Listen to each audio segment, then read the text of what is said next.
Could a Texas cow start Armageddon in the Middle East in April 2024?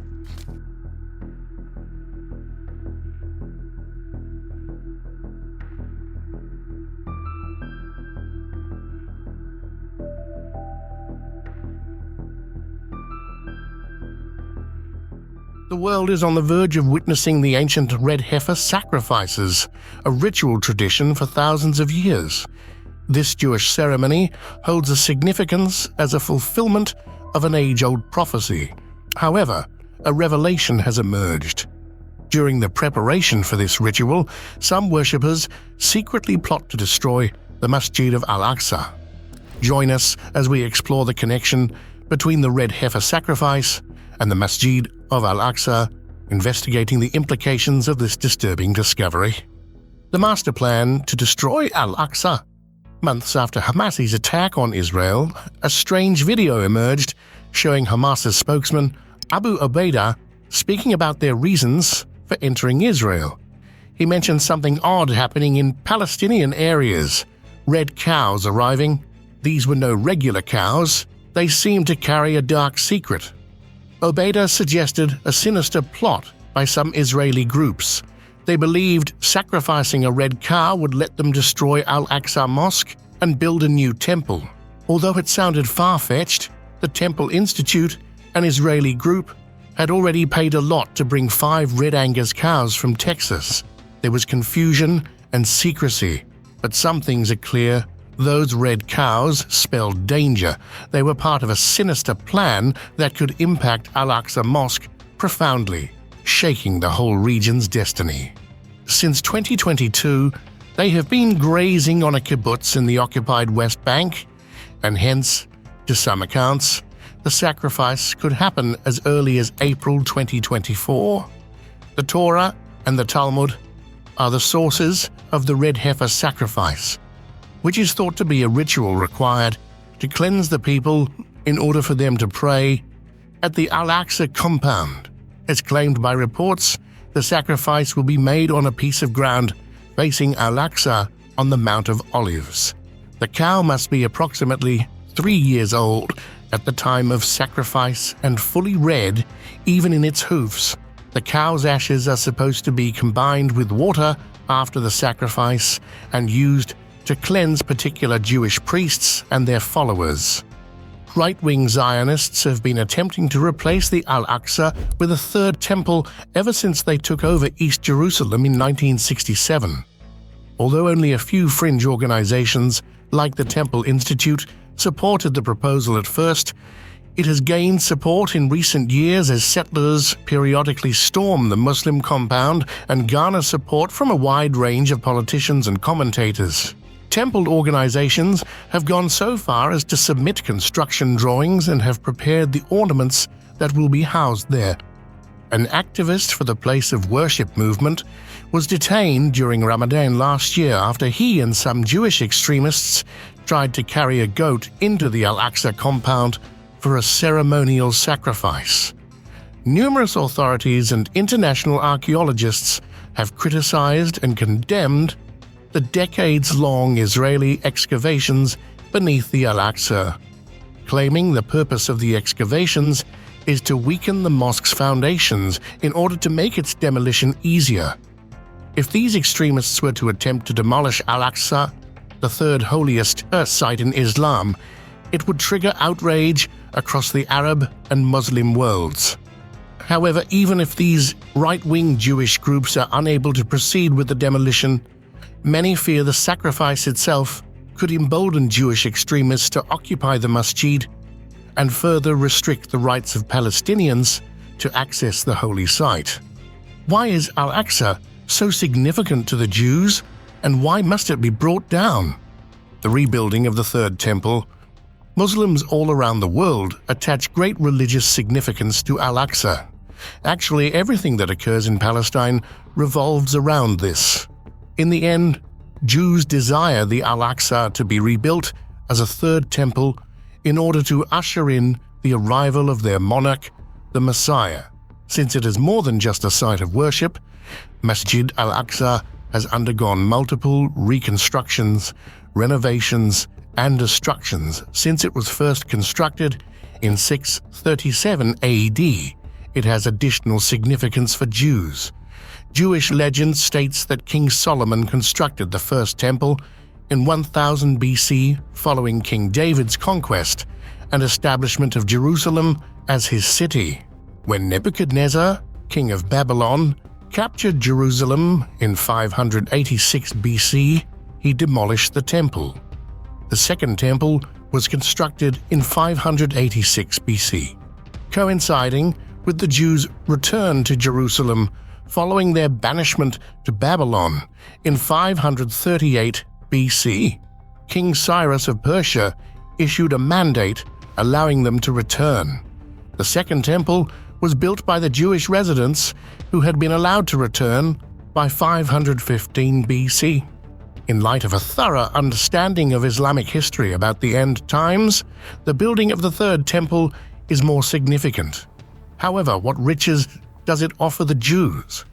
Do they want it built so much that they could harm anyone who stood in their way? The process of building the third temple began a long time ago, and it has a certain shape that has been passed from one generation to another. So whenever it's constructed, it has the exact architecture that it had when it was first built, and is stated in the Jewish tradition. Not only must the Dome of the Rock and the mosque be demolished, but the entire vicinity must also be cleared in order to build the temple. The Zionists are not entitled to launch a missile at Al-Aqsa since it is being destroyed. In an effort to avoid being held accountable, they aim to make it appear like a natural disaster. It is thought that Zionists started conducting archaeological digs beneath the Masjid 150 years ago in order to accomplish this. Israelis are searching for the Ark of Covenant in addition to conducting these excavations in order to tear down the Al-Aqsa Mosque. Anybody who dared to attack the Israelites before some Babylonian monarch seized the Ark from them is said to have lost in the end because of the strength of the taboot and the Torah. There are several hypotheses on what this box actually performs for the Jews, but the most compelling and closely tied to end times prophecies theory is that it has to do with the arrival of Dajjal, also known as the Antichrist, because Taboot is portrayed in one of the stories as proving to Bani Israel that Jalut wasn't their king. It is thought that Taboot possesses the ability to reveal who your true monarch is. The people of Israel now want this Taboot to locate their ruler, who, according to the teachings of the Muslims, must be Dajjal. Jews believe that when they locate the Ark of God, their king will emerge through the door of the Muslims, the place where they bury their dead, giving them new life upon his arrival. The terms Antichrist have often been criticized and feared, echoing Jesus' warnings about false prophets and teachers deceiving many people, Matthew chapter 24, verse 11. This story reminds us of Rabbi Shlomo Yehuda, who has gained popularity on social media and is claimed by some to be the Messiah, but is almost unknown to 99% of Israelis. Although Yehuda Biri has gained exceptional knowledge of the Torah and other main Jewish texts since childhood, his argument raises sharp divisions among his sect.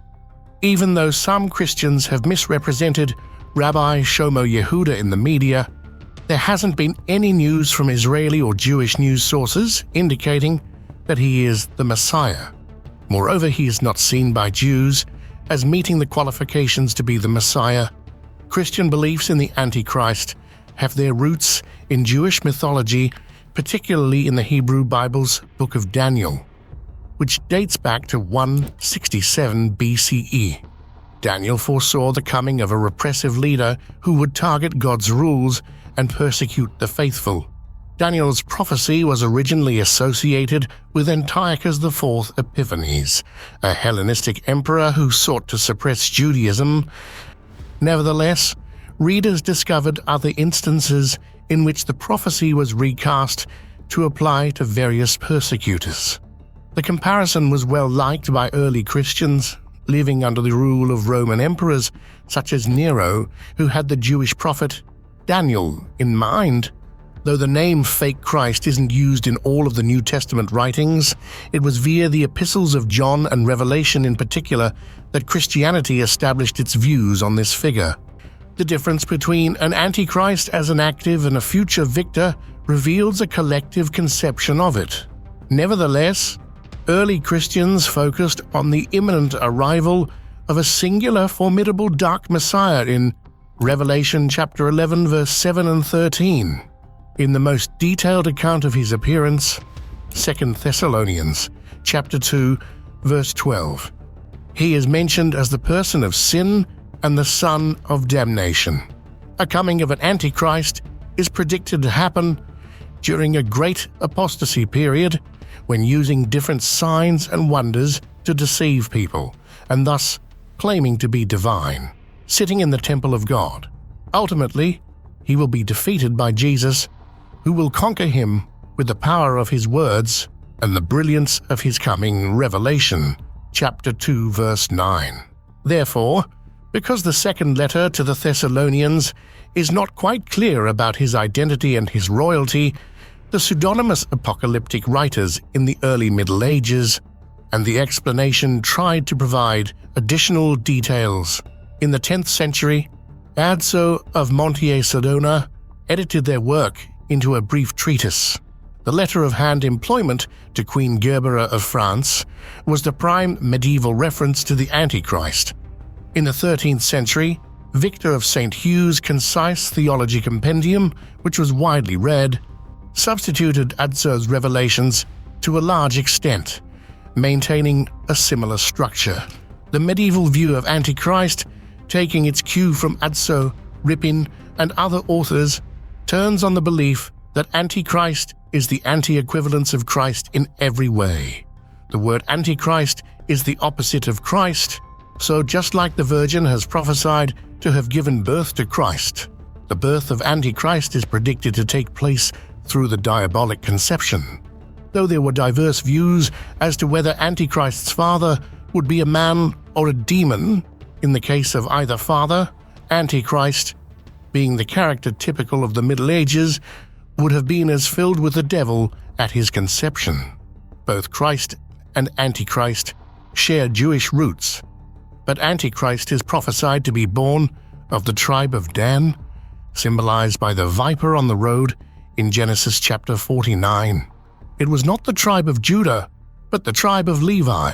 Unlike in a different setting, the Antichrist will supposedly emerge from a hidden place in Babylon, not in Bethlehem, and be 30 years old before starting his public ministry using deceptive signs and miracles to win followers. In contrast to Christ, Antichrist's alleged miracles are shown as a path to deception. Antichrist's triumphant rule, which is very hard to determine from his ministry's commencement, is expected to last 3.5 years. In this period, the Antichrist will play the same role Christ did when he came to Jerusalem. But unlike Christ, whom the Jewish people rejected, the Antichrist will be enthusiastically welcomed by the Jews. He is prophesied to restore the temple and to be enthroned on Solomon's seat, relegating the priests to the kingdom. The earthly lords are said to be converted to his faith, and it results in the brutality of persecution among Christians. Those opposing his ways will face torture, echoing Jesus' prediction in Matthew chapter 24, verse 21, of unforeseen suffering. What are the Jews' intentions for Israel, and how does it affect the Palestinians? Restoring the faith of the early religion.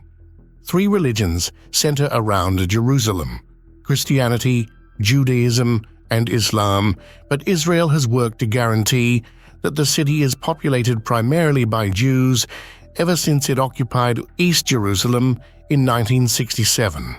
Al-Aqsa is more to Palestinians than merely the third holiest location in Islam. It is a place where they have been denied equality and placed under occupation for decades. It serves as a symbol of their country. Because it is thought to be the location of 2 ancient Jewish chapels Jews refer to Al-Aqsa as the Temple Mount. Approximately 2,000 years ago, the Romans demolished the Second Temple. However, it had served as both the hub of Jewish worship and their most sacred location up until that point. Israeli authorities insisted that only Muslims were allowed to pray there, even after they had taken control of the location in 1967. However, that may be about to change, and that's being driven by these people. They are members of a number of organizations that collectively constitute the movement known as the Temple Mount. The mosque, which represents Palestinian nationhood and is revered by Muslims all over the world, is to be destroyed in order to make room for a third Jewish shrine. The Temple Institute has been laying the groundwork for the restoration of the Holy Liturgy and the rebuilding of the Holy Temple for 34 years. They also have detailed architectural representations of the temple's design. The Israeli government and charities in the US, Canada, and the UK provide them with financial support. Jews who access the Al-Aqsa compound or kill animals there, a practice that was a part of Jewish ritual at the ancient temple, have even been awarded financial awards in recent years. These activists were restricted by the government and disregarded by the majority of Israelis for many years, but that was back then. One of the movement's best-known members was the Knesset member Yehuda Glick. Not just him has made it to that office. Ministers, officials, and even Israeli Prime Minister Naftali Bennett have become used to discussing the imposition of Jewish prayers at Al-Aqsa. Less than a dozen Israeli Jews may have entered the Al-Aqsa compound annually until the early 2000s.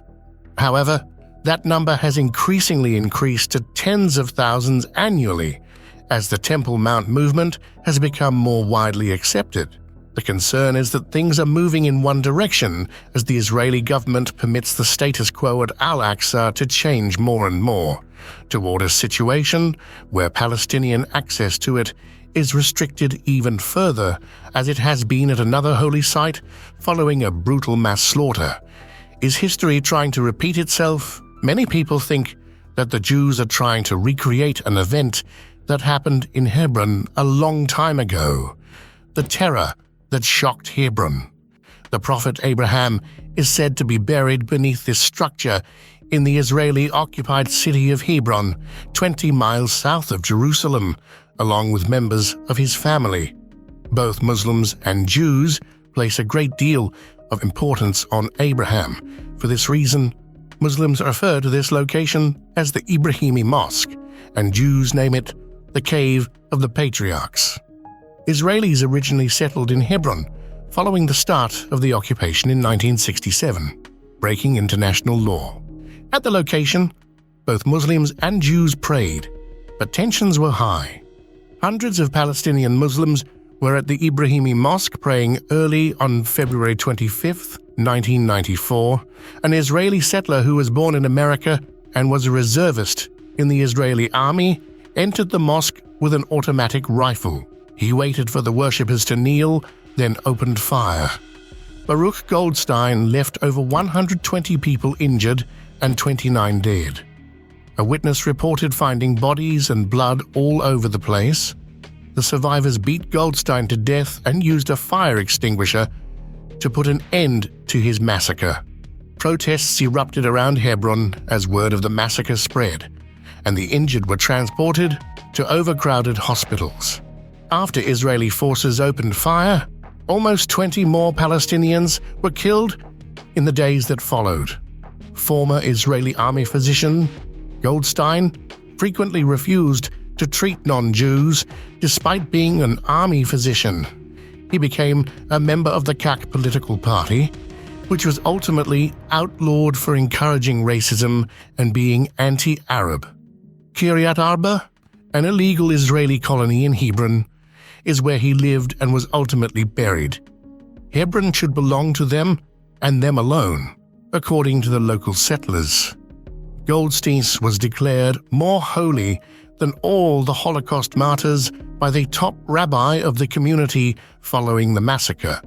He devoted his life to the people of Israel, its Torah, and its land, as stated by the tombstone that marks Goldstein's grave, which is frequently visited by supporters. For the Palestinian victims, the massacre brought about significant changes in Hebron.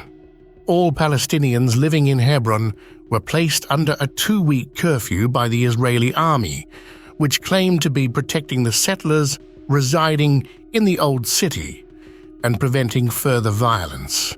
It effectively closed off the vicinity of the Ibrahimi Mosque to all but settlers and foreign visitors.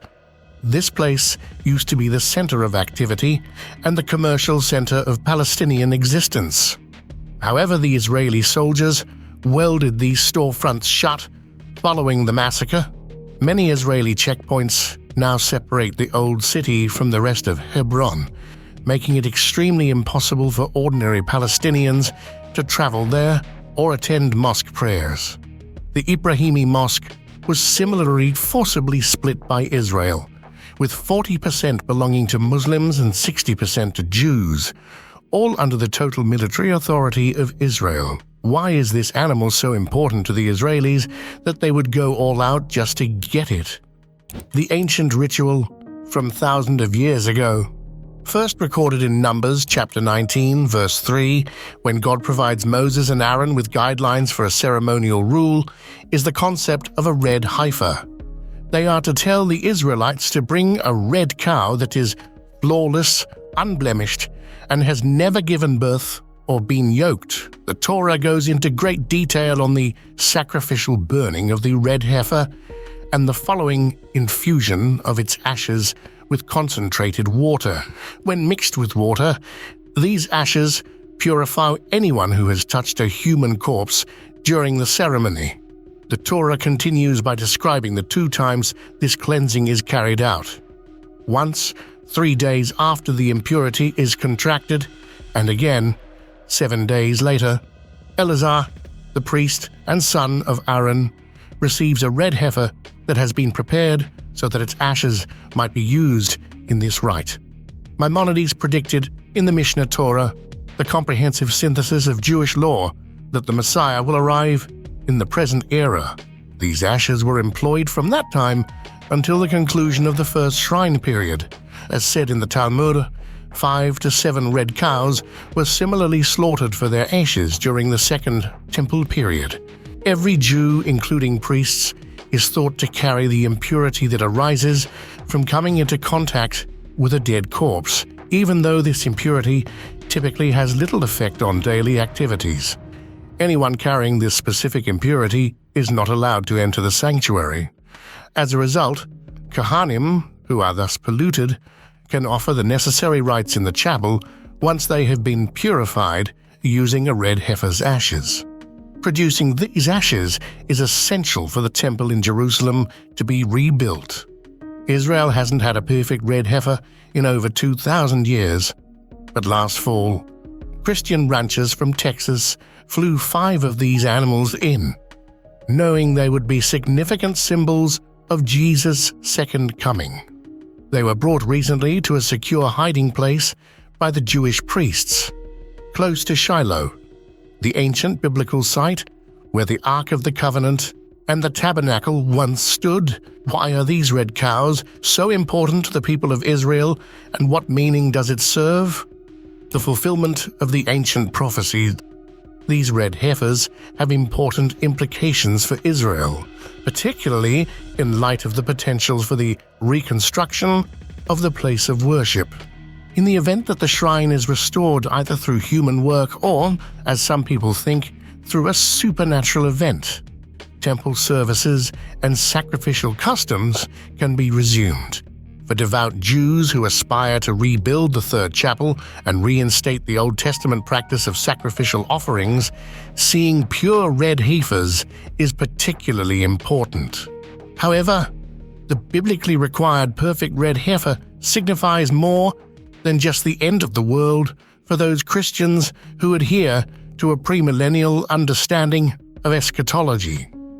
Saints have partially concentrated on Christ's return, since the time of the Apostle Paul's epistle to the Thessalonian church in 51 AD. 1 Thessalonians chapter 4 verses 13 to 18 describes his second advent. Certain Christians stress that everything they believe will happen around the time of Jesus' second coming. Their interpretation of the Bible's numerous signs and prophecies defines their eschatological beliefs. A phenomenon not seen in 2,000 years is marked by the appearance of spotless red heifers. Red heifers are required to resume ceremonies for Orthodox Jews who desire to construct the third chapel and restore the Old Testament sacrificial system. There are Christians who think that the biblical definition of the ideal red heifer goes beyond that. It announces the end of an era. What relationship does the crimson-hued heifer bear with the unraveling of time itself, the prophesied end of world? The arrival of even a single red heifer confirmed by the rabbi in Jerusalem is seen by supporters of the premillennial interpretation of eschatology as an indication that the rapture is imminent. They maintain that with the construction of a third temple during the end times, all other prophecies will come to pass. According to Jewish belief, the red heifer's emergence predicts the arrival of the Messiah. In the Jewish tradition, the Mishnah records the use of just 9 flawless red heifers from the period of the tabernacle until Roman forces destroyed the Second Temple in 70 AD. With a possible finding of a 10th perfect red heifer, there is belief for the arrival of the Messiah and the reconstruction of the temple. The 10th animal would only be located and offered for sacrifice when the time for the return of King Messiah arrived, as per Jewish philosopher Maimonides. Observant Judaic look forward to the Haftarah, or fulfillment of Ezekiel chapter 36 verses 25 to 26. Some who adhere to this passage claim that it speaks of God's purification of humanity from sin. According to this interpretation, when he has cleansed them of their sins with a shower of pure water, he will give them a new heart and a new spirit. The idea of redemption during Passover is central to Judaism. It involves the rebirth of the individual and the country. Modern Judaism is divided into 4 main divisions. Conservative Judaics embrace nearly all of the Torah, whereas Reform and Reconstructionist Israelists try to modernize Judaism by reinterpreting the Torah and other Judaism rituals. Even further, Orthodox Israelites insist on customs that are still relevant in modern culture. There are only so many complete traditional rituals that can be carried out in Jerusalem, due to the absence of a temple. The original temple was built by King Solomon and destroyed by the Babylonians. King Darius's decision to allow the Judaics to return to Judea is described in length in the books of Ezra and Nehemiah. Herod the Great made minor repairs to the temple, which allowed it to survive until the Romans destroyed it. While they wait for their promised Messiah, Orthodox mosaics are leading the charge to build the third temple in Jerusalem. These initiatives include creating the temple's drawings, making fixtures and equipment, and finding priests descended from Levi. The priests are receiving training from the Nezer HaKodesh Institute for Kohanic Studies, and all of these components are currently in place. Many Jewish people rely on Haggai, whose author was involved in building the Second Temple to fulfill their promise of peace following the temple's completion. There might still be issues even after the 5 cows arrive. According to certain Orthodox mosaics, a sacrifice cannot be performed until the fresh ashes are combined with the ashes of the original red cows. Others draw attention to the fact that the Temple Institute first believed they had spotless red calves, yet those red cows later acquired imperfections. Anything that is flawless will be allowed. Moreover, the cows must be sacrificed before they enter their 3rd year of life.